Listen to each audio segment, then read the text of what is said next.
Welcome to one and all. Myself, Dr. Navnita Pal, Associate Editor of the Journal of Mechanics of Continuia and Mathematical Science, and Research Scientist of Techno India University, curator and host of this conference. On the first day of this 2 days long conference, I would like to welcome all the panelists, today's invited speakers, eminent dignitaries, research scholars, and professionals on behalf of the Institute of Mechanics of Continua and Mathematical Science, Kolkata, West Bengal, on advanced research and development in computer science and information technology in the platform on Google Meet. The Institute of Mechanics of Continua and Mathematical Science started its journey on 22nd October 2004 with just 15 mathematicians with a mission to develop the science for the benefit of humanity and the safer world.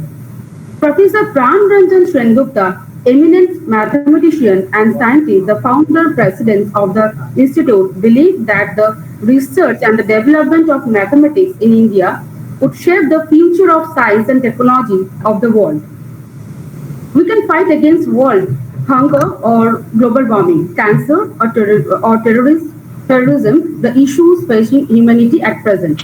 The mathematician and scientist of the Institute of Mechanics of Continua and Mathematical Sciences, in collaboration with bright minds from across the global scientific institution and academic institution, along with like-minded individuals, are working together to develop the quality of life. They are deeply engaged in research to find out the new way of fighting against hunger and disease and to protect the environment of our beloved Earth and innovative alternative energy solutions. This is just the beginning. Journal of Mechanics of Continua and Mathematical Sciences is an official publication of the Institute of Mechanics of Continua and Mathematical Sciences. The first issue, so Journal of the Institute, came to life in July 2006. The main object of the journal is to become a quality international journal in the field of mechanics, mathematics, engineering, and mathematical science by publishing research papers of good quality. The journal publishes theoretical, numerical, and experimental articles on multidisciplinary subjects. Once again, I am delighted to invite you all to take part in this conference and also to make the conference a grand success.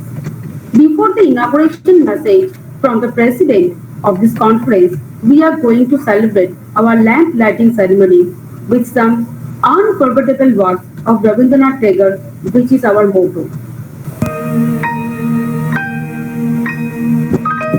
Where the mind is without fear and the head is held high, where knowledge is free, where the world has not been broken up into fragments by narrow domestic walls, where words come out from the depth of truth, where words come out from the depth of truth, where tireless striving stretches its arm towards perfection, where the clear stream of reason has not lost its way into the dreary desert sand of dead habit. Now, I would like to introduce our conference president, Professor Dulal Chandra Sharnal, for the inaugurations of the conference. Professor Dulal Chandra Sharnal, retired professor of mathematics and retired from Kolkata University in the year 2012 as a professor. He taught many subjects at the postgraduate level, for example, classical and continuum mechanics, gravitational potential, differential equation, electromagnetic theory, biomathematics, MHD, plasma mechanics, and others. His field of research are continuum mechanics, MHD, seismology, biomathematics, functional analysis, etc. And 33 students have obtained their PhD degrees under his supervision. And Dr. Sharnal has more than 200 research papers to his credit, published in reputed journals of India and abroad. He visited Egypt as a visiting professor at Ain Shams University and Bangladesh Rajshahi. He also taught at Assam, Tripura, and West Bengal State University, Raiganj University, as visiting professor. Over to you, sir. Okay. Dear participants, and delegates throughout the country as well as abroad. It is my privilege to come here and to join with these different mathematicians and scientists of the world. And as requested by the Institute of Mechanics and Computer Authority, I hereby declare the International Symposium to be inaugurated. Thank you very much. I would like to thank Professor Sharnal sir for his wonderful and enriching speech. I believe our audience has gained some new insight on the subject. Now, it's time for today's welcome address. Praveen Chandra Bhattacharya to deliver his speech. Professor Praveen Chandra Bhattacharya, a renowned mathematician, the founder secretary of the Institute of Mechanics of Continuia and Mathematical Science. He is the chief editor of the Journal of Mechanics of Continuia and Mathematical Science. Now, I would like to hand over the baton to Professor Praveen Chandra Bhattacharya. Over to you, sir. Honorable Professor Jyotirmoy Mukhopadhyay, President of Institute of Mechanics of Continua and Mathematical Sciences. Honorable Professor Dulal Chandra Sharnal, University of Pilani, West Bengal, India. Honorable Professor Dr. Shiraj Ahmed, Director, ORIC, Ikra National University, Peshawar, Pakistan.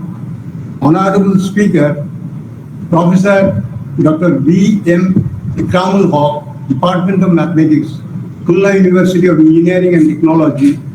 Honorable Muhammad Hasan Khan, co-founder and CEO, MEASA Salar Innovation Limited, United Arab Emirates.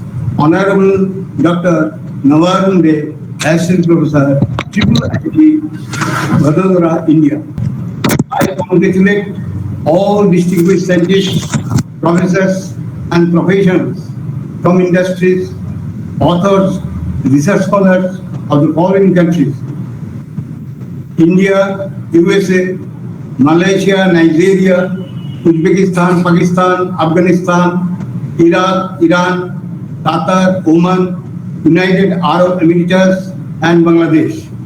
In the pandemic situation on our beloved Earth due to coronavirus, for attending on First Today conference online 13th and 14th July 2021 on Advanced Research and Development in Computer Science and Information Technology, ARD-CSIT 2021, organized by the Institute of Mechanics of Continua and Mathematical Sciences. It will provide us an opportunity for the exchange of ideas in various sections in computer science and information technology field and share the advanced knowledge from both academic and industry, communicating with each other about their experiences, taking forward the issues and further prospect in these fields. There are thousands of applications of computer science and information technology in different fields. Out of this, I would like to convey two events only regarding recent advancement of computer science and information technology. Number one, success of Mars 2020 mission by NASA. Number two, Ivano-Wychen's application of computer logic on a particular immune cell. The Mars 2022 Perseverance rover mission launched on July 30, 2020 and landed successfully on 18 February 2021. The Mars exploration program is targeted to find out the answer to the key question about the potential for life on Mars. Perseverance is not only searching for a sign of habitable conditions on Mars in the ancient past, but also seeking first microbial life on Mars.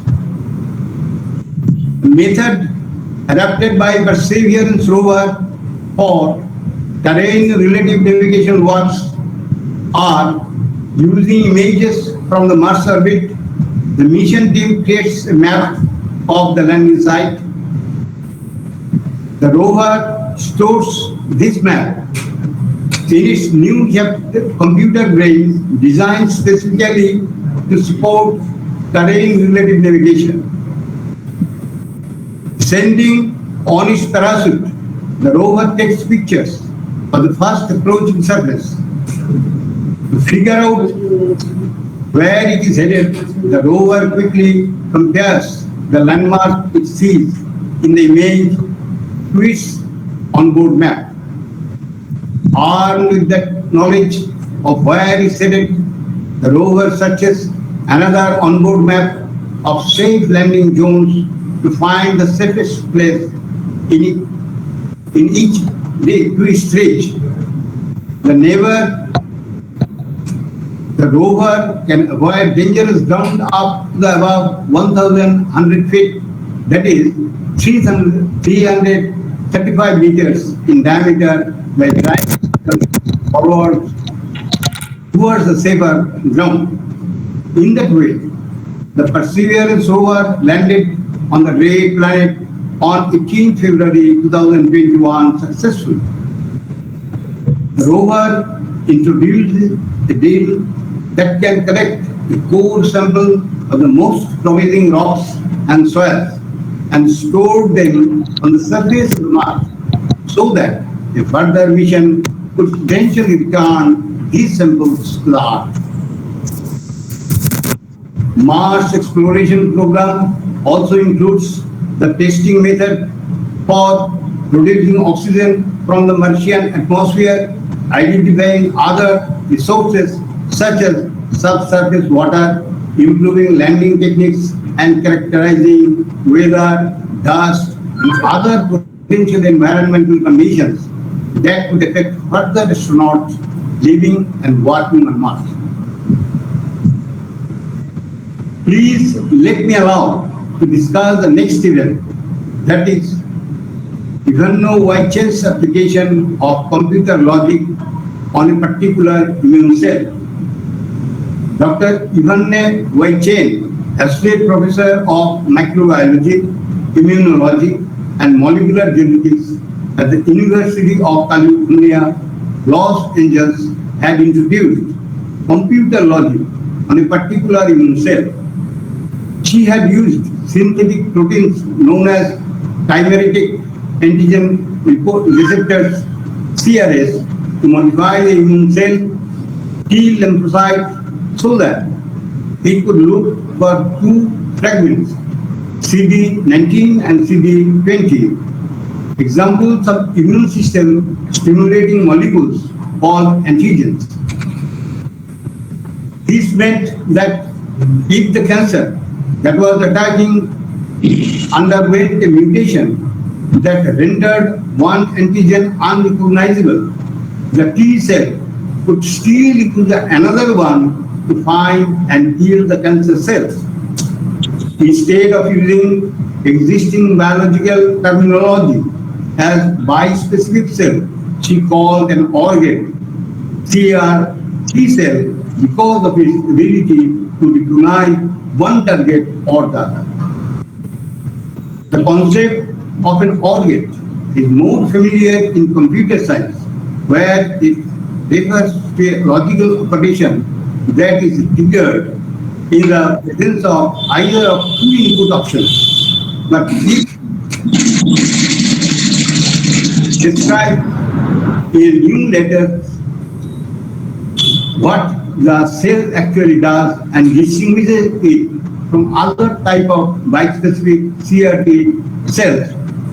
Our ORGAT cell is nearly ready to begin clinical trials, and our lab is developing cells that mimic other logical functions such as AND, which operates only if two inputs are positive and not, which gives a negative output if the input is positive.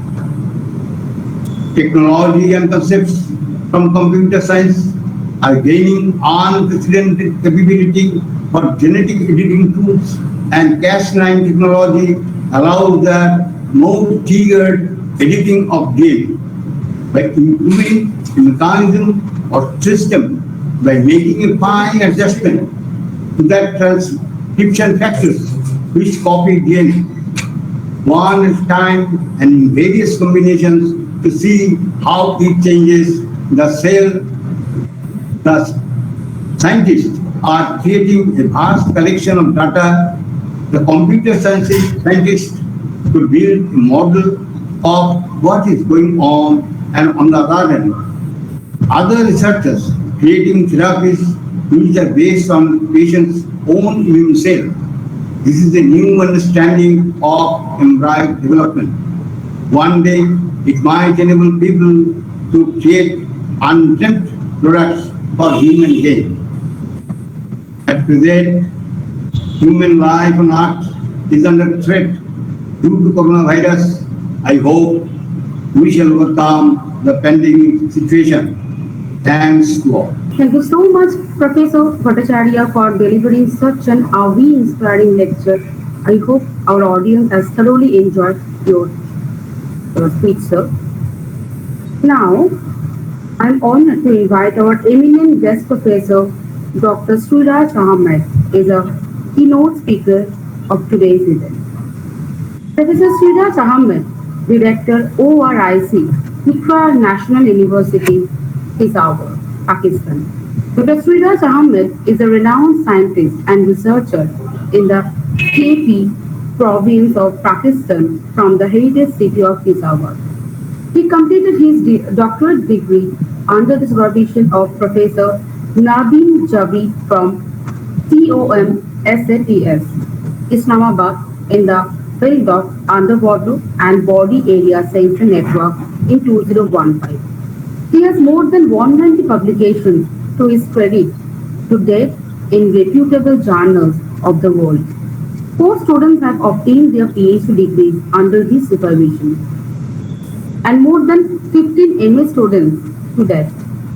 Currently, he is serving as a professor and director of research at Ikra National University, Peshawar, Pakistan. So please share your views. Over to you, sir.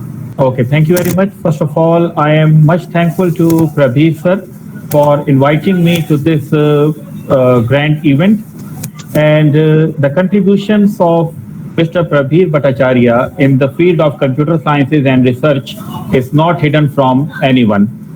And we are grateful to him that he has organized such a beautiful event, and he has invited me as a keynote speaker for this conference. First of all, I would like to pray for health and safety during this pandemic season for all of you, for everyone across the world. And today my topic of research is basically also focused on this area. I am presenting my slides. I hope you will be accessing these slides.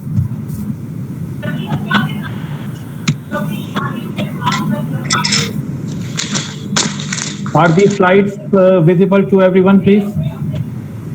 Yeah. Okay. Yes, sir. Thank you very much. So, the topic under discussion for me today is cooperation versus non-cooperation based routing protocols in WBAN. As for the pandemic season we are crossing through, WBAN is an important field. WBAN stands for Wireless Body Area Networks.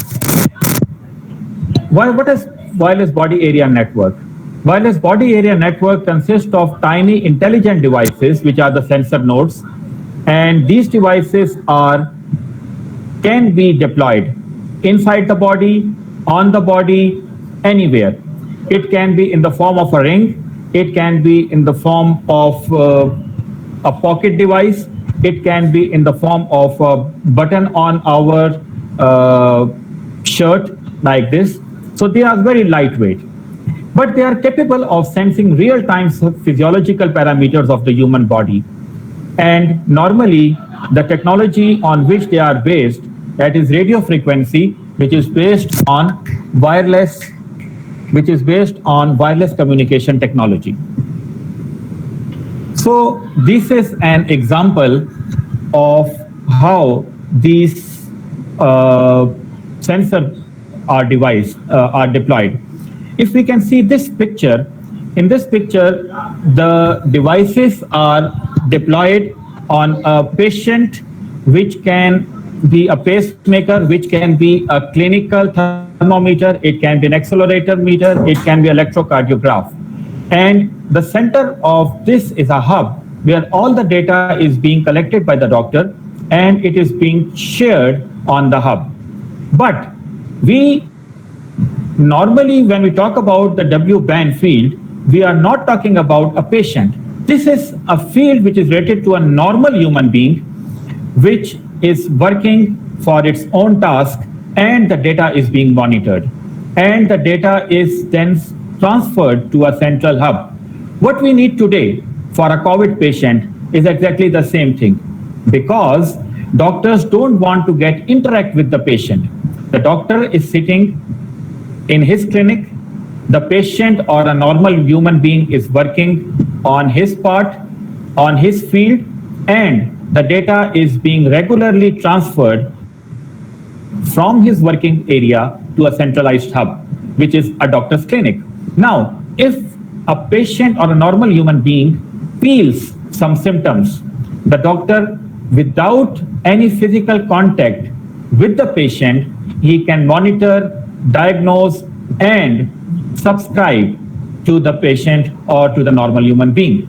So W-band is an important field in terms of this situation like COVID we are passing through.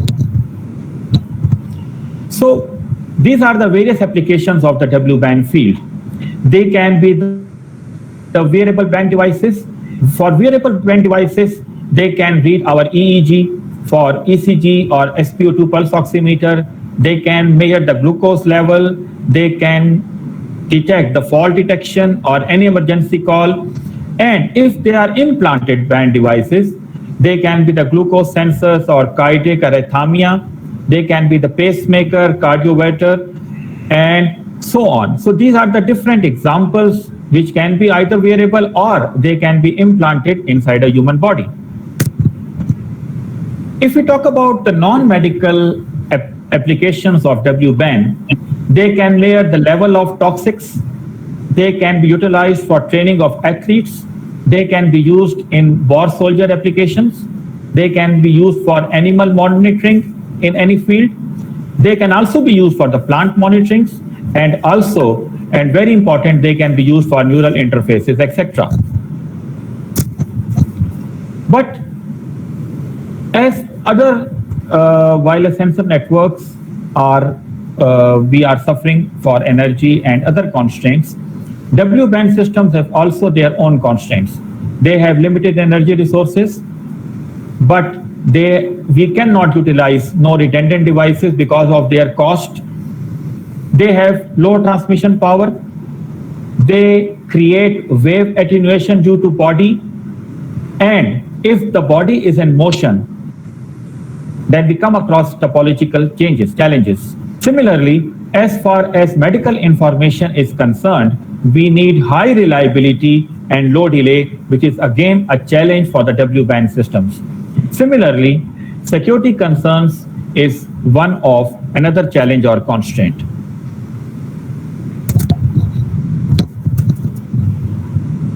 So this is a table which shows a comparison of wireless sensor network versus wireless body area network.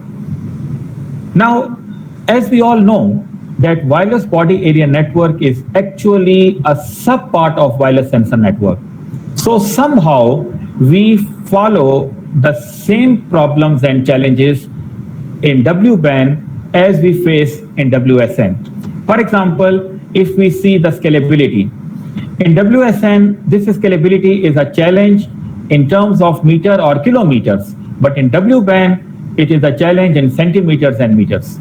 Similarly, if we check for the node number or node density, it is more in WSN and it covers a wide area, but in W-band, the node number is very less and it is limited in space.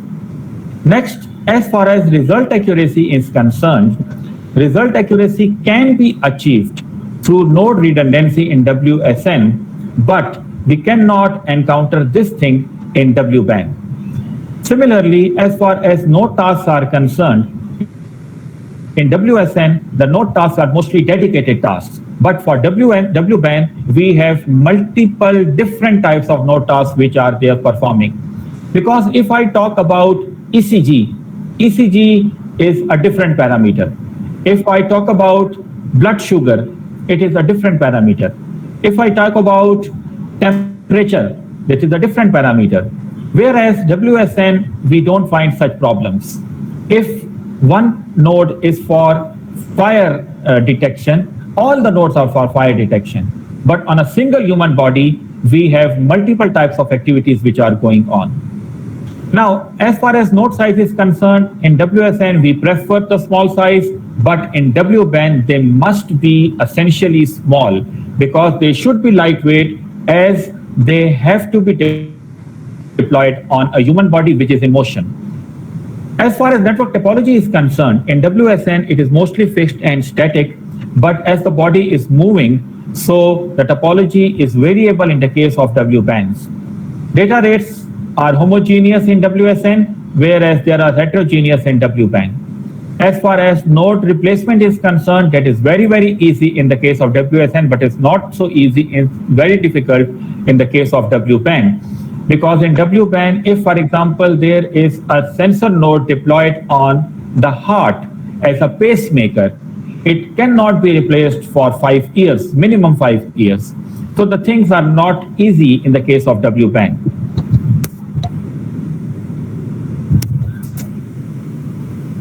Another challenge is node lifetime.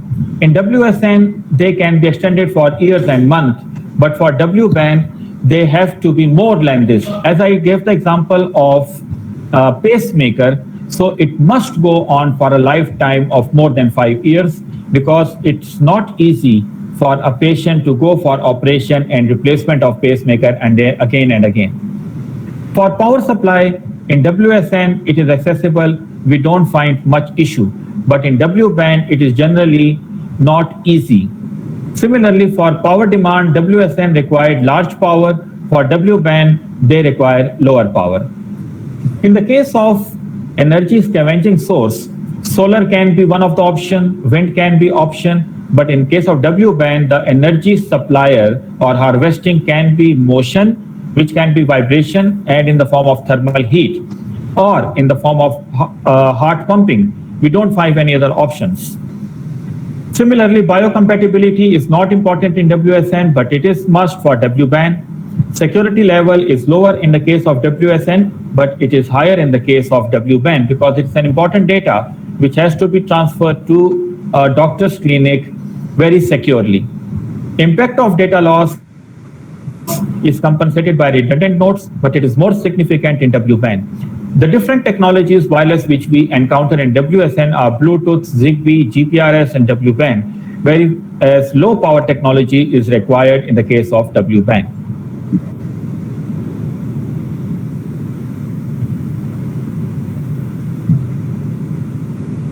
Okay, now as our topic of today is concerned, that how the data which is generated by a human body is transferred from a human body through different routes to the clinic of a doctor. Now this whole mechanism involves routing. Routing can be of different types, but it is basically divided into two categories: cooperation-based routing, non-cooperation-based routing. These are the different protocols which are being classified on the basis of their functionality, and these are the protocols which have been developed since this field of WBAN came into being. Now the field of WBAN came into being basically in 2010, and it is progressively increasing. Many people are working on the routing protocol design. As far as my work is concerned, I have several research publications which are based on WBAN routing protocols, and Mostly you see on these screens are my own research publications. We have categorically divided them into cooperation-based and non-cooperation-based. Basically, both of them are concerned with the healthcare, but the cooperation-based routing protocols, these are the different examples like Incosestat, Cosestat, Coliba, CBRBAN. I would be very happy if I can share these slides with you people, and you can go through these publications of routing protocols of WBAN, and you people will find them very interesting to work on the future aspects of these routing protocols. So first of all, let's come to some descriptions of non-cooperation based routing protocols. These are the different mechanisms and protocols which are designed for non-cooperation based in the case of WBAN. These are the different names of the protocols. First of all, I want to clarify this word of cooperation and non-cooperation. You people might be thinking that this cooperation or non-cooperation, it is somehow related to some English word of cooperation. It has nothing to do like that. Actually, in the case of cooperation, we utilize some intermediate devices which are known as relays, which are used for the transfer of the data. But in the case of non-cooperation based, we don't utilize some intermediate nodes, and the data is directly being transferred from the sensors to the final authority, which is not an easy task, and also it is not feasible for the data to travel for some long distances. So non-cooperation based have their own aspect, but cooperation based routing protocols find more promising results as compared to non-cooperation based protocols. So in earlier, as I have said, in 2010, these protocols started to prop up, and people have started working in this area, and they are designing these routing protocols. So some of the routing protocols we will be discussing over here just to get an idea how they work. First of all, DARE protocol. DARE stands for Distance Aware Relaying Energy Efficient Routing Protocol. It used to monitor 8 patients in wards, and every patient had 7 sensor nodes deployed on its body. There were multiple sinks which were placed at different locations of the ward, and sensor nodes sent their data after aggregation to nearest sink, which minimizes energy consumption. So this DARE protocol was actually designed for the patients in a ward. Then we came up with another protocol, and it was called SIMPLE, Stable Increased Throughput Multi-Hop Protocol for link efficiency. It contained a single sync node and 8 sensor nodes, and all the sensor nodes had same energy levels. In order to balance the energy consumption and network stability, cluster formation was done, and cluster heads were selected using a mathematical formula. Different sensor nodes were selected as cluster heads after some rounds to uniformly use the energy. Then we came up with another protocol which was called the FAME. The FAME was known as Threshold-Based Energy Efficient Fatigue Measurement Protocol, and it was particularly designed for measuring fatigues of players in a soccer game. Multiple sync nodes were placed at different locations of playing grounds, and size of sensor node was kept small for increasing the player performance. Energy was always checked against some threshold value, and single hop communication or direct communication to the nearest sync node was used. These are different types of protocols. I will not go in detail of each and every protocol because of the shortage of time, but these are the different non-cooperation based routing protocols which are available in our literature. Now we come up something with cooperation based routing protocols. These are some of the cooperation based routing protocols which were developed throughout my research career.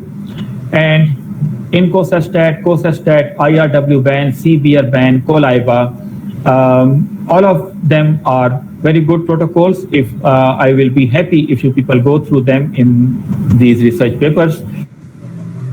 But Coliba was our best paper till now, and many industrial applications are now utilizing this CoLIBA paper for their research productivity in this area.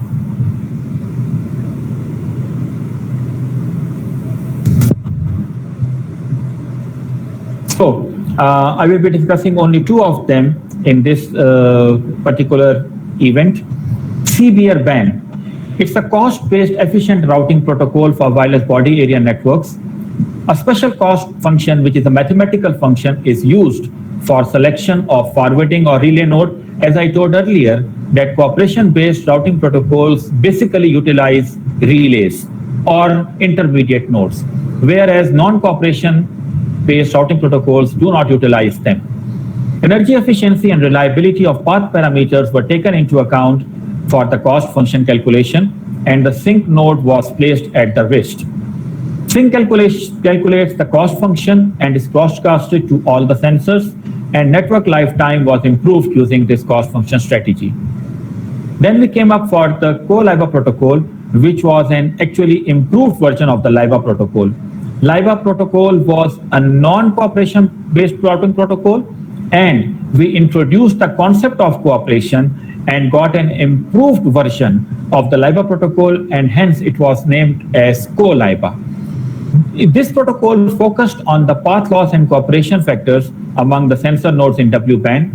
Cost function was calculated using residual energy and the distance from the sync. This was how our CoLIBA protocol worked. This G indicates the sync node, which is the central hub, and we see the different nodes S, which were utilized for collecting of data. These were the normal energy source nodes, and R were the intermediate nodes, which were utilized at relays between the source and the sync. So data was actually transferred directly to the sync node as well and through the relay as well. The sync, this D node, receives two copies, one from the source directly, other through the relay. This concept is called cooperation. So when it receives two copies, one of the copy which is better, it is kept, and the other one is discarded. So this is the beauty of cooperation, that if we are receiving multiple copies, as we go to a photocopier machine, if I take 2 to 3 photocopies of the same document, the one which will be the best, I will retain it and I will discard the other 2. Similarly, this sync is receiving multiple copies. It receives both the copies, keeps the best one, and discards the other one. So this is actually the concept and the beauty of cooperation, which is we have taken this concept of cooperation from antennas deployment from various telecom companies. They are sending the data throughout the country, as in India, as in Pakistan, from one end to the other end through the concept of this cooperation. So we took the concept of this cooperation from antennas and then utilized it in our this CoLIBA protocol, and it proved very well. So these were the different results which we obtained of CoLIBA, which proved to be much better than the simple protocols, LIBA, M-attempt, or simple. They were non-cooperation based. So if we check the performance of the CoLIBA, you can see the red block is performing much better. The nodes are dying earlier in them, whereas the nodes are dying very late in the case of CoLIBA. Similarly, if I talk about the path loss is very less in CoLIBA as compared to other routing protocols. Similarly, as if I compare to the residual energy of the CoLIBA protocol is much better than the other routing protocols. So we can see an improvement of 33.8% in the case of dead nodes. In the case of path loss, we see 42% improvement, and in the case of residual energy, we see 27% improvement. Similarly, this was the concept of INCOSAT protocol. It was also a cooperation-based protocol. And these are the results for our second protocol. This is a comparison of different protocols which we have developed throughout our research by me, by my students, and the techniques which we have adopted, achievements which are done. Similarly, there were some disadvantages, or we can say the limitations of these protocol, which helped us in our improvement from stage to stage. These are the protocols for cooperation as well and non-cooperation as well. So, in the conclusion, different protocols are presented in terms of energy efficiency, stability of network to maximize the throughput, to minimize the delay. Protocols employing cooperation and non-cooperation based techniques have been addressed, and advantages and flaws have also been presented in this presentation. Thank you very much, dear all, for your kind listening, and I will be very happy to address any questions from your side. Thank you so much, Dr. Ahmed, for delivering such a lecture. I hope our audience thoroughly enjoy you and have some questions ready for you, sir. So, we'll take a few questions posed in the chat box and request Dr. Ahmed to kindly address them for the House. Delighted to invite our Honorable President, Professor Dulal Chandra Sannal, for his presidential address. Over to you, sir. Dear friends, mathematicians, scientists in various branches of science, their participants, research scholars, and delegates also. It's a very nice occasion when the Institute of Mechanics in India is organizing an international symposium in which recently Professor Siraj Ahmed has given a very nice lecture in his field. Practically, a symposium or a seminar or a conference is organized by a different institution from the different many points of view. First one is, I must say, that there will be exchange of ideas in different branches between the scientists. And secondly, to encourage the next researcher in different fields to perform their works in various branches by the help of the seniors. Mathematics is such a subject that it can penetrate in almost all branches, not only of science, but the society also. Look at this, say economics. Economics. When I was a student of college, there was no permission to take mathematics as compulsory subject for economics. But nowadays, this is compulsory for the economists.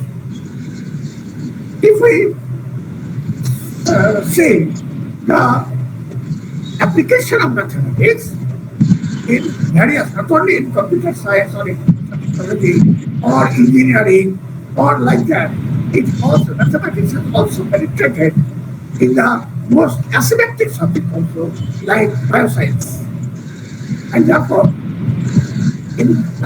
we must say that by using mathematical technique or by using statistical data, which is also a branch of mathematics, we can penetrate in any branch of society or science. Therefore, such a conference is needed to from every corner of science and society. Therefore, I think that such a conference must be helpful not only to the scientists or the researcher or the professors or teachers, but also the students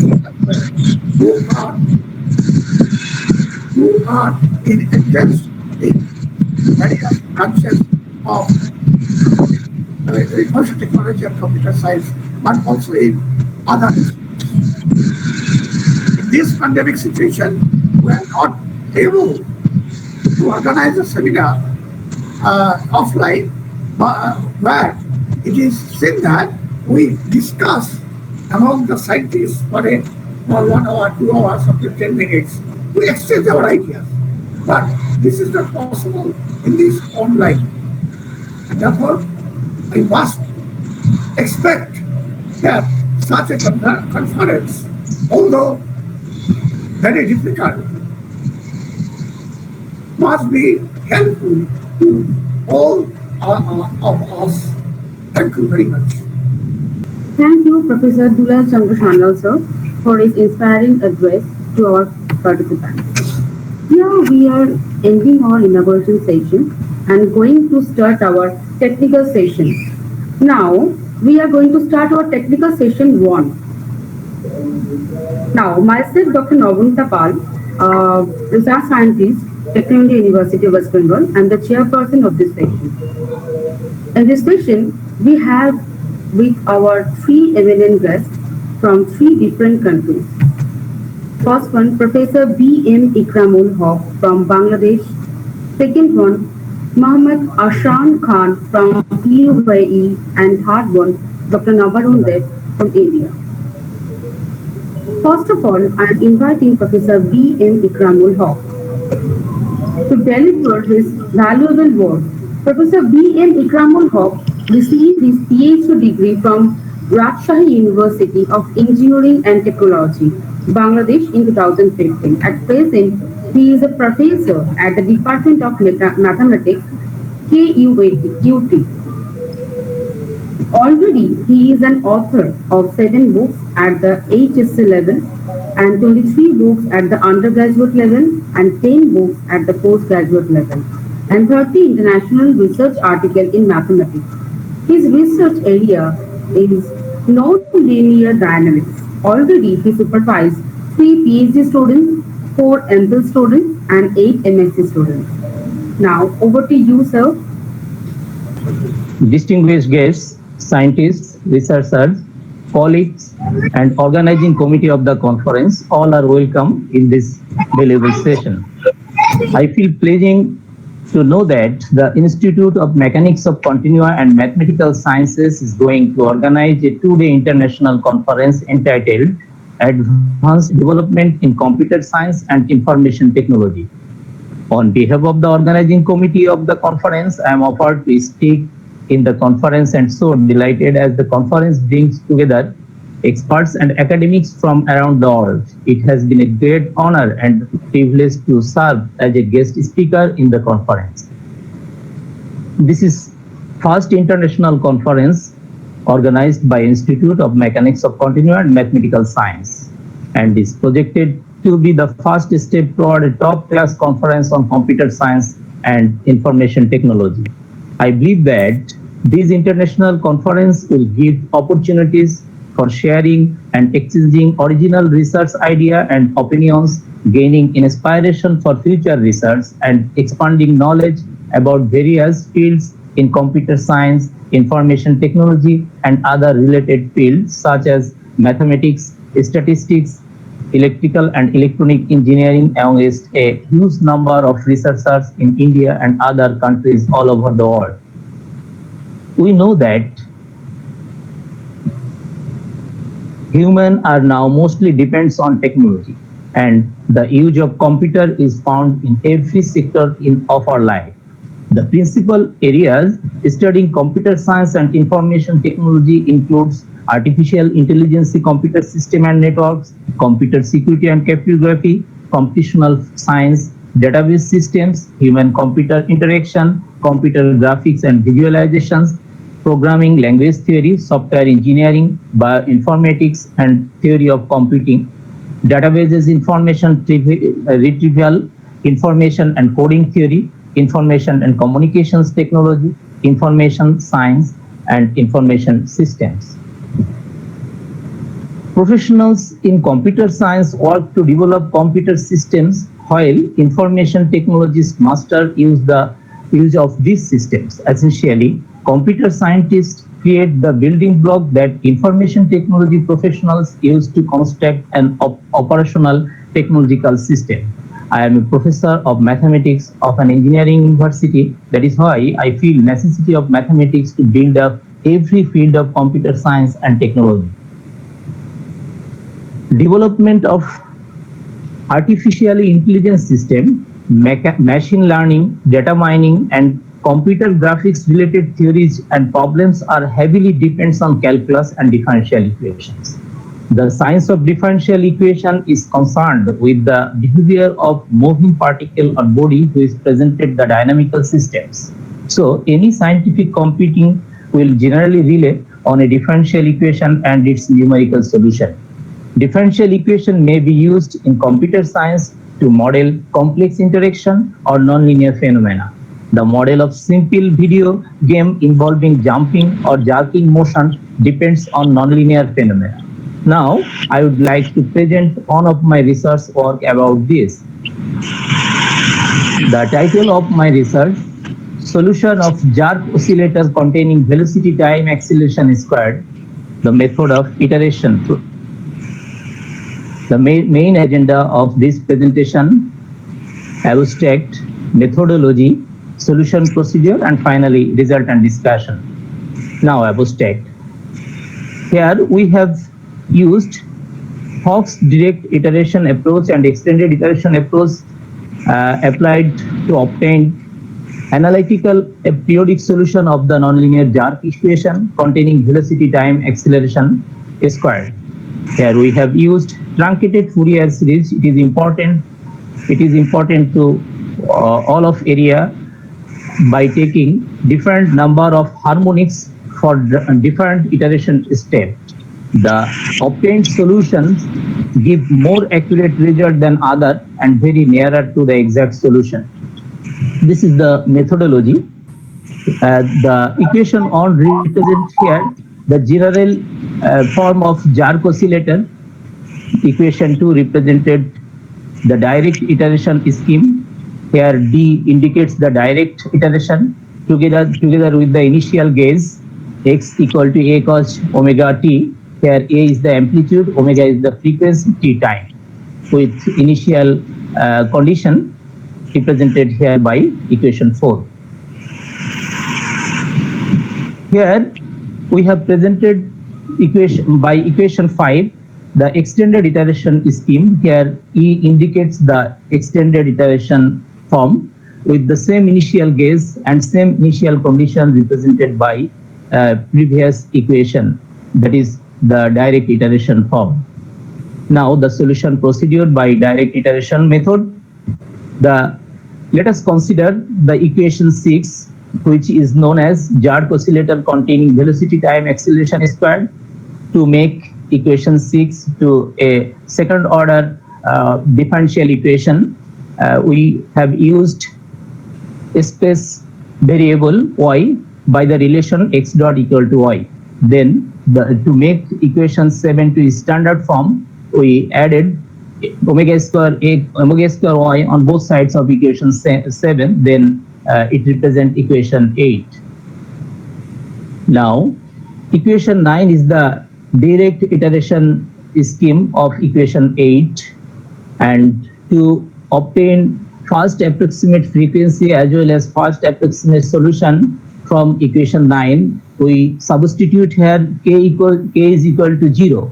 Then the equation 9 becomes equation 10, and after substituting initial gauge in equation 10 and after simplification we have equation 11, and these are the coefficients of first harmonic term cos theta and third harmonic cos 3 theta.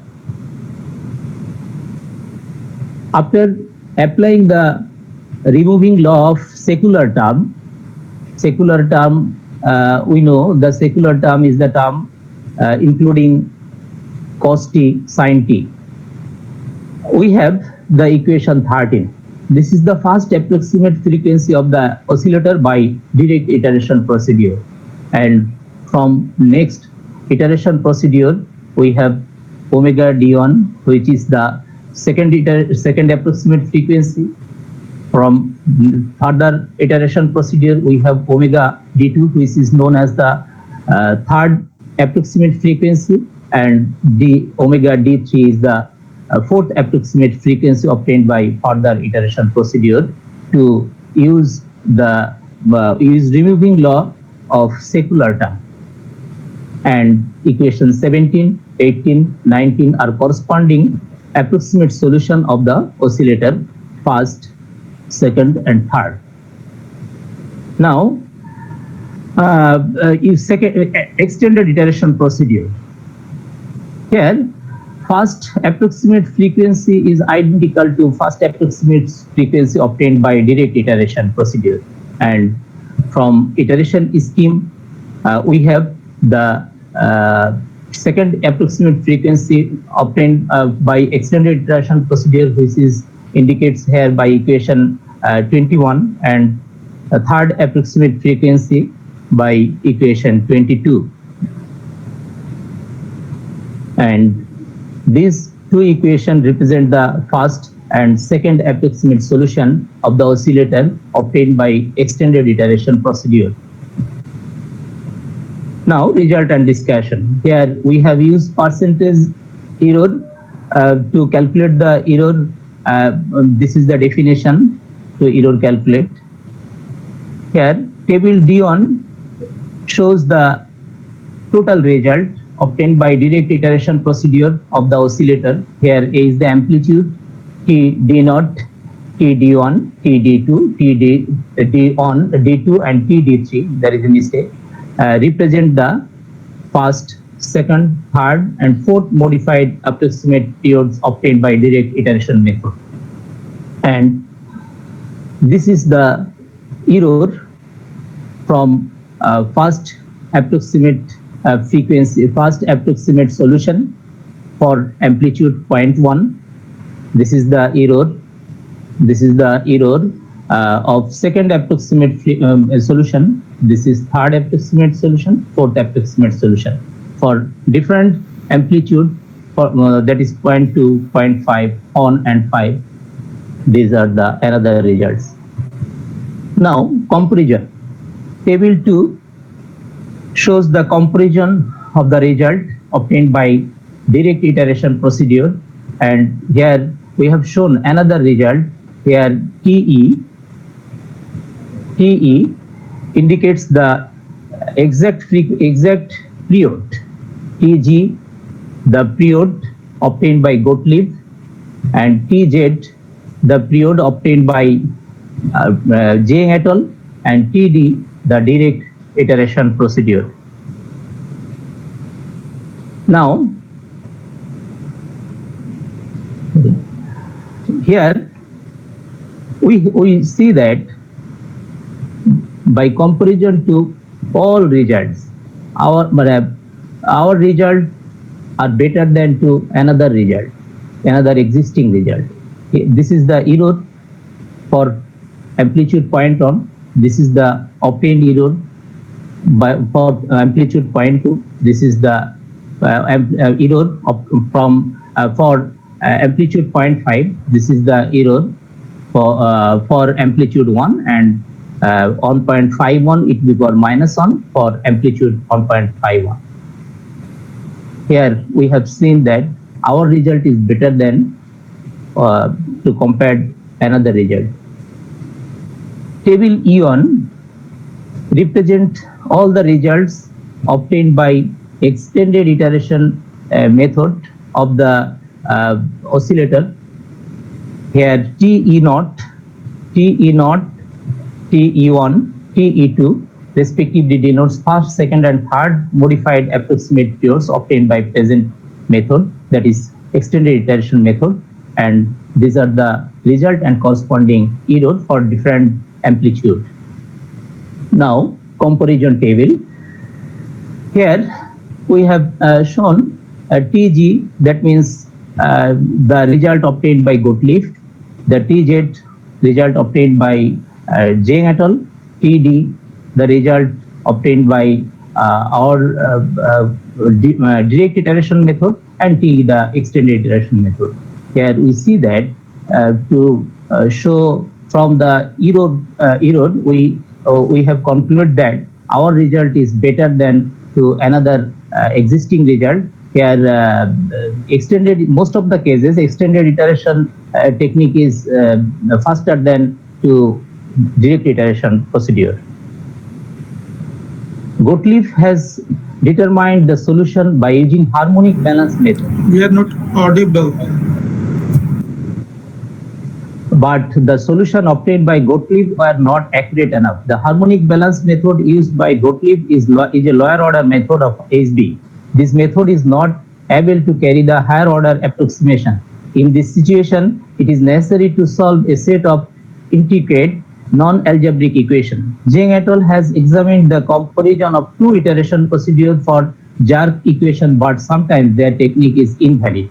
The direct iteration method is it is slower than extended iteration method. Now, I want to express my sincere thanks to the members of technical committee as well as the organizing committee for the time and energy they have devoted to reviewing, editing, and arranging all logistic support of this conference. I would like to give thanks to the authors who have submitted their valuable research work to this conference. Last but not least, I would like to extend my thanks to Professor D.C. Sanyal, President of the conference, and Professor Prabir Chandra Bhattacharya, Chief Editor of JMCMS, for giving me this honorable opportunity. Thank you, everybody. Thank you, Professor B.M. Ikramul Haq, sir, for your valuable thoughts and informative address. Thank you, sir. We are Thank very glad to invite Muhammad Ashan Khan, co-founder, COE, Mesha Salat Innovation Limited, United Arab Emirates. Please share your views, sir. Over to you, sir. Thank you for inviting me in a technical session of this conference. As she introduced me in the conference, so my background is blockchain and the cryptocurrency related stuff. So I would like to share, because I have a limited time, so I would like to share some key takeaways, what's going on in the research area and what's going on in the innovation or commercial part. So first of all, I again say thank you very much for the conference organizer and everyone who has participated and submitted the papers in the conference. And secondly, what I would like to say is blockchain technology is understood very wrongly, and a lot of people, even though researcher, academician, and private companies or the corporate entities who are working in the blockchain area, highly misunderstood the technology. It is not about only cryptocurrency. When we say blockchain technology, so people term it like we are somehow talking about cryptocurrencies. It is about the Bitcoin or some other cryptocurrencies, but no. Yes.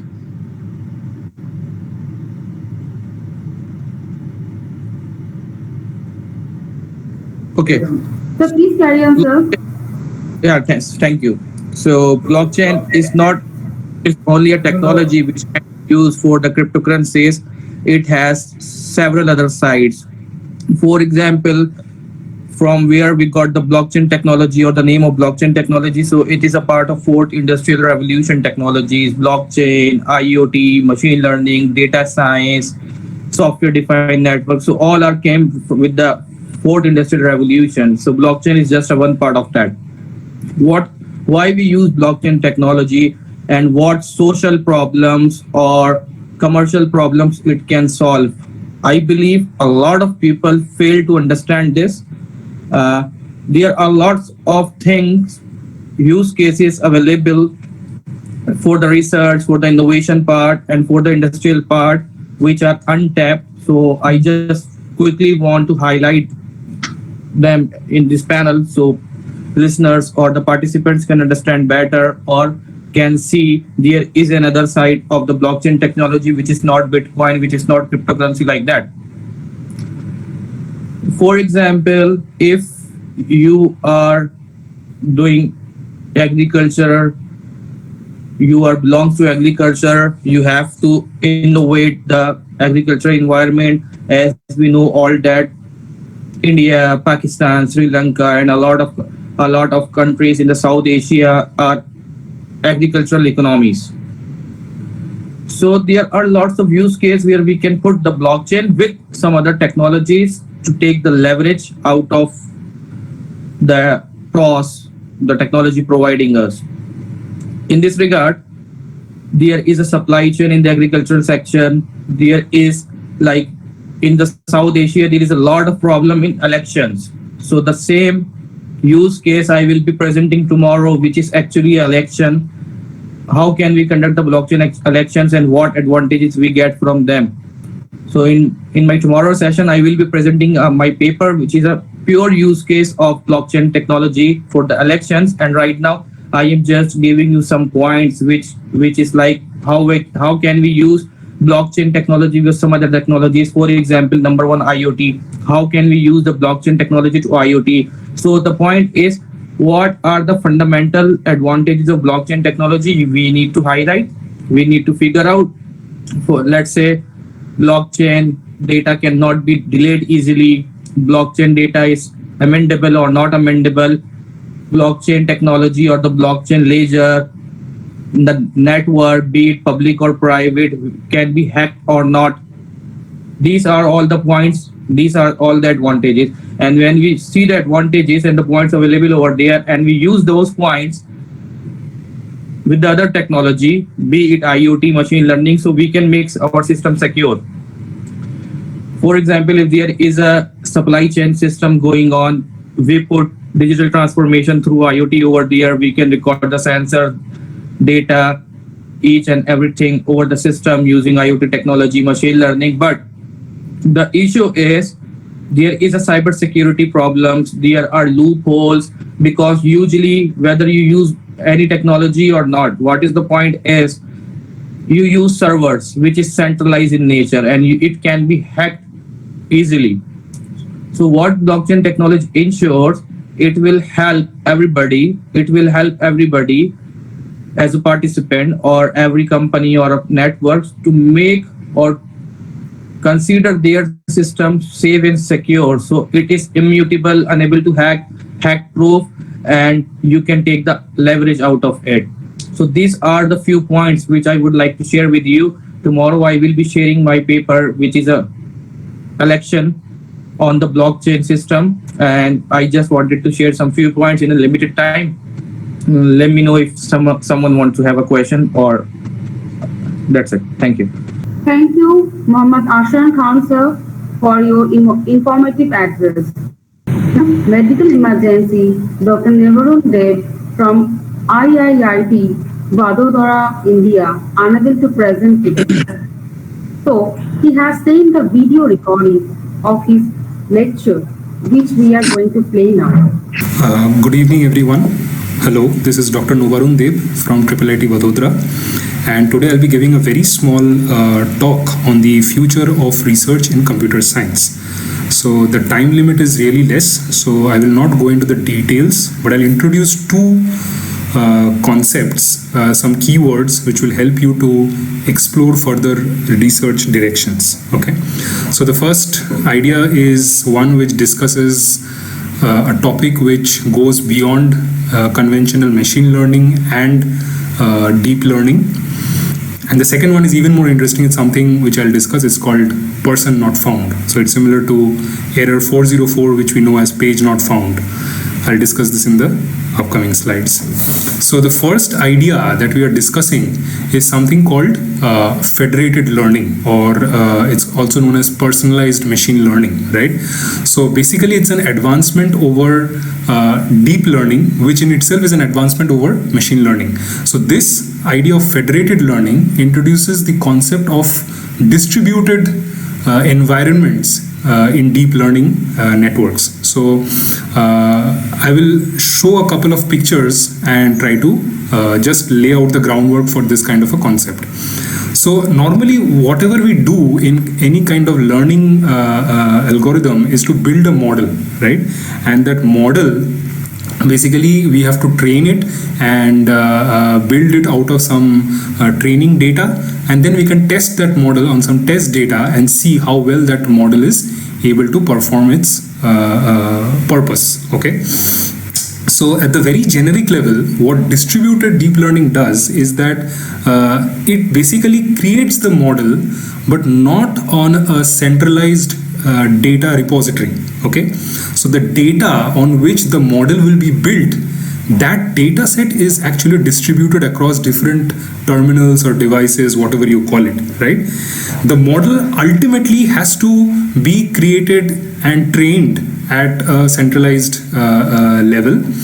But before we do that, before we train the model, we actually create the model on the localized data sets individually. So what you see in this picture is basically,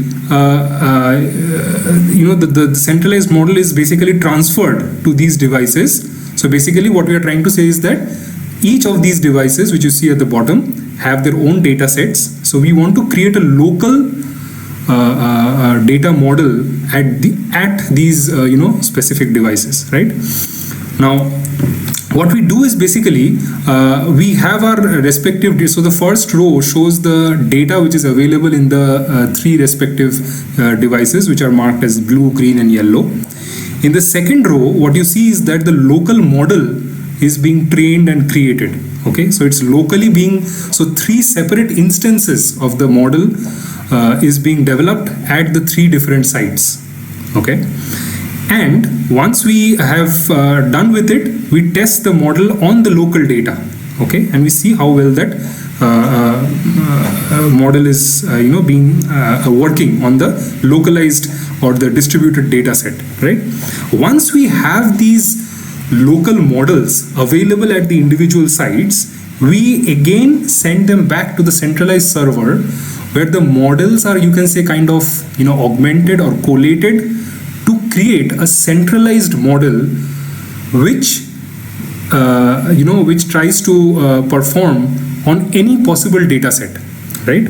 Now this model, this centralized model that we get by augmenting all these individual localized models, has to be further trained.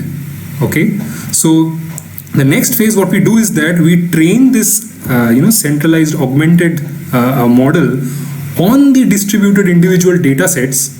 Okay, and we perform several rounds of this training. So when you see round N, what it means is that we are doing several rounds of training. Okay, after a certain number of rounds are performed, we know that the centralized model which we have built based on the individual localized data sets are giving good testing accuracy and all these things, right? So once the centralized model is ready, we can again apply them on the individual localized data sets, and we can see that in each of the devices, the identification task being done by that model is pretty accurate. So houses are being detected as houses, vehicles are being identified as vehicles, animals are being identified as animals, and so on, right? So the important difference between conventional deep learning or machine learning algorithms and federated learning or any other distributed deep learning technique like split learning is that the data set is not a centralized data repository on which you train and test your model. The data set itself is distributed across multiple different sites, and you train your model on these local sites, and these local models are augmented together to form the centralized model, right? This is the important. So this has been going on very recently for a few years. So Google trains its model locally on your particular mobile phone's data, on your Google Map information, on your Gmail information. It's all localized.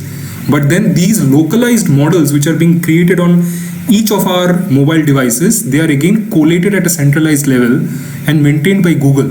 Okay, so these kind of things are there in practice. Okay, the important thing about federated learning or personalized machine learning is that it has 4 very interesting characteristics.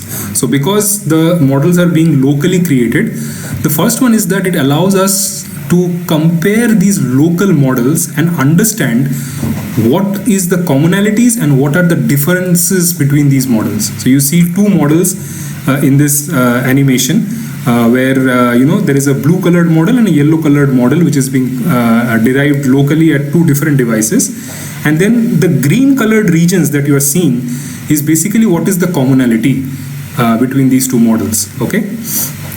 The next interesting feature which federated learning or such a distributed learning approach provides is that it allows you to retrace the steps. So here you are seeing the final blue model which you got. How did you obtain or how did you reach that model? Okay, so you can retrace the steps and go back to the original, square one, right? The third thing is you have the freedom to opt out of this federated process. So if you have a model which is trained up to a certain point with a certain amount of data, and now you want to come out of the process, you no longer want to be a member in this federated learning process, you can prevent updation of your models further. So that's what we are showing here. We are preventing this updation from happening. Okay. The last and the most important thing is that we can have third parties which operate on behalf of multiple clients. Okay. And allow us to set the boundaries. Okay, see, these boundaries are very important because they define your privacy. Okay, the privacy of the data at these individual sites. So we can set the boundaries with the help of a third party, and the model is basically developed or trained and created based on the boundaries that we set up. So in these 4 different GIFs that you are seeing, 4 different models are coming up. Okay. So this brings me to the end of the first idea. So federated learning is the thing to follow in the near future. There are other distributed deep learning techniques as well. For example, you have split learning which works with split neural networks. So these are definitely areas which you must explore. The second thing which I would like to talk about today is this very interesting thing called which I call error 4xx, person not found. So I'll just switch between the next slide and this previous slide. So every time I switch this window, it shows you a different picture. Okay. So what is interesting about these pictures which are loading on the left hand side of your slide is that these persons which you are seeing, they are not real. Can you believe it? These persons don't exist. These persons are being artificially generated by a neural network. Just imagine, these pictures look so real, so realistic, so real life. You feel that these are real life portraits. But there is a particular type of networks which I have mentioned on the right hand side called GANs, generative adversarial networks. And they, such a GAN called StyleGAN2, proposed by Karras et al. And NVIDIA, they have come up with this StyleGAN2 algorithm, which has been trained on millions and millions of portraits. Okay, and what they have come up with is a model which can generate portraits on its own. So no one in this audience would, if I just showed you this picture and told you that this person actually does not exist, this person's picture has been artificially created, no one is going to believe it unless you're aware about such generative adversarial networks. Okay, so GANs are defining the future for sure. Okay, you must have seen some videos on Facebook nowadays. It is doing the rounds where they talk about something called deep fake videos of celebrities who are pretending to do some act. They are talking, they are showing magic, they are making some statements in public, but they are also writing in that video that this is not so and so. So they show you a video of Tom Cruise performing magic and they tell you this is not Tom Cruise. They show you a video of Barack Obama giving a statement and then they write this is not Barack Obama. So those are videos, actually video clips where you are actually using deep neural networks to create or recreate or replace the face of a person with that of a celebrity. So deep fakes, generative adversarial networks, particularly these are defining the future of research in computer science. Okay, so you can go to this website, the website which is bringing up these pictures. It's called www.thispersondoesnotexist.com. Just type it out. You will see there is an option to click on another, and every time you click on it, a new picture uploads all of these are artificially generated by this neural network. Okay, so yeah, that brings me to the end of this discussion. Sorry I could not give it to you live. I had an emergency which came up. I recorded this video. If you have any questions, feel free to drop a mail. My mail address, the coordinators can share it with you. Thank you so much. We're hearing Dr. Navarun Dev's valuable lecture. I hope our audience has thoroughly enjoyed the talk.